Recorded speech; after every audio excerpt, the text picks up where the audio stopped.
The state's financial situation is alarming. That's what California's nonpartisan legislative analyst office has to say about Governor Gavin Newsom's proposed state budget. Thank you for joining us. I'm Alex Bell, and this is not the first report like this. I do want to bring in ABC 10's Jeannie Nguyen, who is here to explain what is at stake. Alex, during the governor's budget proposal last week, it included a $2.9 billion shortfall. That is much less than what the LAO predicted. But the governor's office is standing firm on its optimistic proposal, even though Republican lawmakers are sounding the alarm to cut back on spending. The governor is estimating that the state was facing a roughly $3 billion deficit. This is considerably smaller than the deficit that we estimated for the state back in November. That estimate back in November was close to an $18 billion deficit the state would be facing. The governor is estimating $42 billion higher revenues than was assumed in the Budget Act from June of 2025.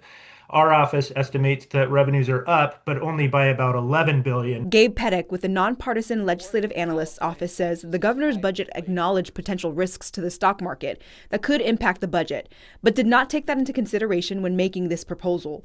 But the LEO did factor the risks, especially with innovations around AI. We acknowledge there's probably a lot of long-term value in some of these innovations. But just like at the time that the internet was emerging in the late 1990s, the market can get ahead of things, and we see that happening right now. Pettick acknowledges the state has very strong revenues, but also a lot of financial responsibilities, especially around education. But he warns the state needs to change its spending sooner than later. The fiscal outlook is, as we say in our report, somewhat alarming. The state's fiscal situation is somewhat chronic at this point. This would be the fourth year in a row now that the state has faced deficits. The cumulative amount of deficit that the legislature has had to address in the last 4 years would sum to $125 billion. Republican Senator Tony Strickland says the state has a spending problem. Governor Newsom's like Peter Pan. He wants to govern by pixie dust, and he's in fantasy land. Adding that the state needs to start budgeting on certain programs. Healthcare for illegals coming here, $13 billion. That's a huge number. We need to get rid of that. We also need to do more oversight.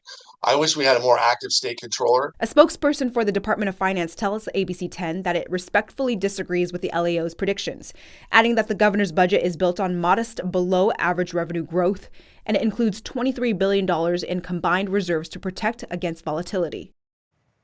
Now, budget talks are currently happening at the Capitol as the governor prepares for a revision to the proposal in May. The LAO warns Californians that if spending continues, the long-term impacts could include cuts that could impact state services. Alex. All right, Jeannie, thank you for that.